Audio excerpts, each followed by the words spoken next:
Olá pessoal, aqui é o Velgas. Hoje é dia 19 de abril de 2025. A Ucrânia ataca o território russo com HIMARS, os mísseis HIMARS de fabricação americana. Moscou está no modo pânico com os mísseis Taurus anunciados pela Alemanha. Quero convidá-los, inscrevam-se no canal, deem um like, compartilhem com as suas redes sociais e façam seus comentários. A você que assiste e não é inscrito, inscreva-se porque aqui você vê a verdade. Muito obrigado.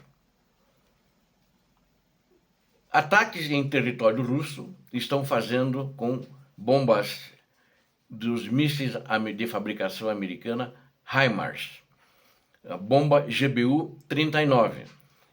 E eles destruíram recentemente 3 pontes do exército da Rússia.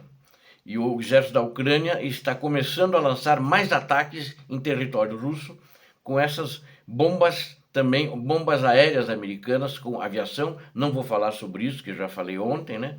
Mas também está lançando com HIMARS. Nós vamos explorar mais esse assunto hoje. Inúmeras informações estão vindo, inclusive da Força Aérea, que antes estava tímida para dar informações, mas acredito que eles aumentaram consideravelmente o número de ataques.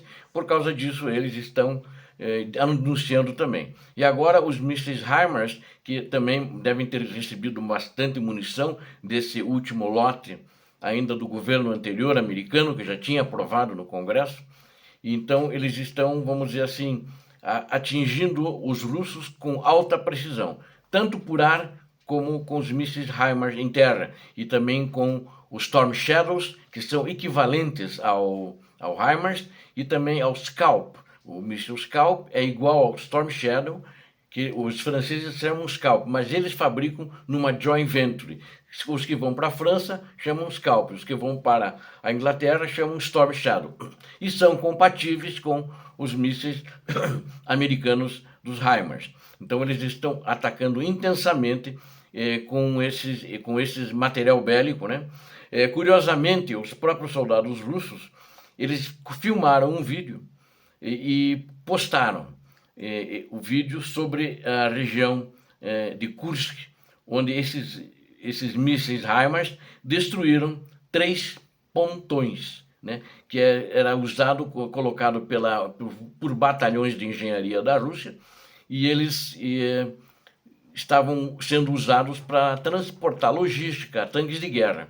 E quando os ucranianos atingiram com esses mísseis, com esses foguetes, eles atacaram justamente com estes HIMARS e tiveram sucesso. Quero notar para vocês que o míssil HIMARS tem uma distância de 150 quilômetros, os que estão na Ucrânia. Então, mesmo que tivesse menos 80, que eram os primeiros que chegaram, mas o Biden depois atualizou e mandou os de 150 quilômetros também.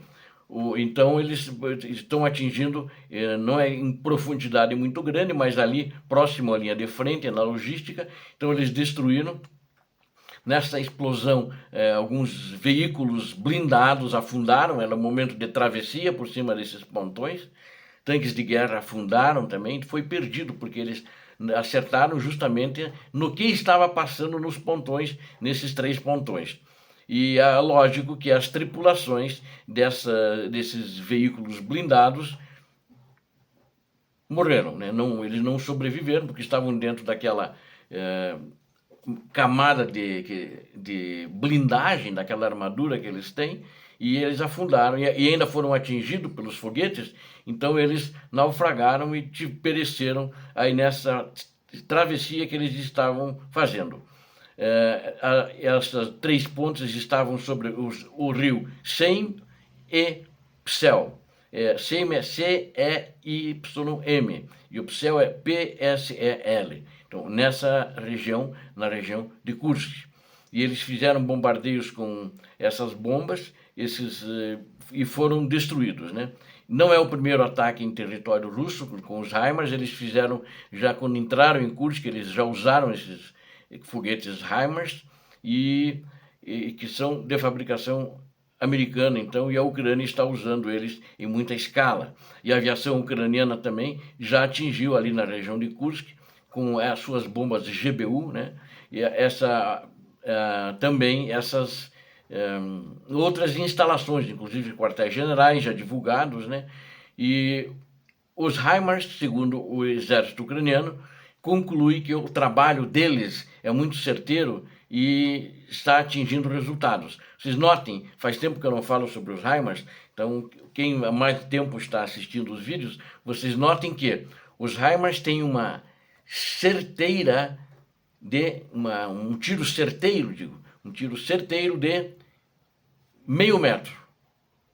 Quer dizer, meio metro é a margem de erro dele. Então, se ele mirar no alvo e errar, é meio metro. Então, meio metro com uma carga de explosivos grande, de 50 ou 100 quilos que ele pode transportar, ele atinge o alvo, é considerado o alvo atingido com sucesso, não erra. E eles não têm falhado quanto a isso. Os russos não conseguiram pegar nenhum desses para estudar como é que é, tentaram muitas vezes, mas não conseguiram, é muito difícil atingi-los. Mesmo porque, quando eles vão fazer um ataque de contrabateria, da onde estão disparando as baterias ucranianas, de HIMARS ou outra qualquer, eles fazem um cálculo rápido de trigonometria, de geometria, isso existe, é possível já na Segunda Guerra Mundial fazer isso, para identificar a posição onde estão aqueles lançadores. Só que eles fazem o disparo e eles já saem da posição, porque eles sabem que o russo pode calcular onde eles estão e eles mandam o míssil de volta para destruir, porque normalmente é a linha de frente ali, né? Ele não é tão longe ali, 150 quilômetros não é tão longe, 80 quilômetros, às vezes é 30, 40 quilômetros. E enquanto isso, Moscou está em desespero por causa dos mísseis Taurus da Alemanha, noticiados por Friedrich Merz, o novo chanceler, que alertou que vai entregar esses mísseis nas mãos dos ucranianos e que já tem 100 mísseis prontos para mandar esses 100 Taurus prontos para mandar para a Ucrânia. Só que ele já formou o governo de coalizão, não assumiu ainda, então ele deve, nas próximas semanas, acredito no máximo 2 semanas, talvez até menos, ele vai assumir e aí acho que vai começar esse envio desse material bélico. Os mísseis Taurus, segundo informações, ele é melhor que o ATACMS, americano, ele inclusive atinge até 500 quilômetros. Então é um míssil muito bom e os ATACMS não vão além de 300 quilômetros. Não sei se os da Ucrânia chegam a 300 quilômetros, acho que eles têm um módulo menor que o Biden, sempre com medo de que fosse escalar uma guerra mundial e não queria escalar com o Putin. Sempre mandou as versões mais não dão de longo alcance. Mas ele deve atingir esse ATACMS que está na Ucrânia, 150, 200 quilômetros, alguma coisa assim. E o Ministério das Relações Exteriores, por causa do Taurus, emitiu Relações Exteriores da Rússia, né? Emitiu um severo alerta à Alemanha sobre a possibilidade de mísseis Taurus de longo alcance serem implantados na Ucrânia.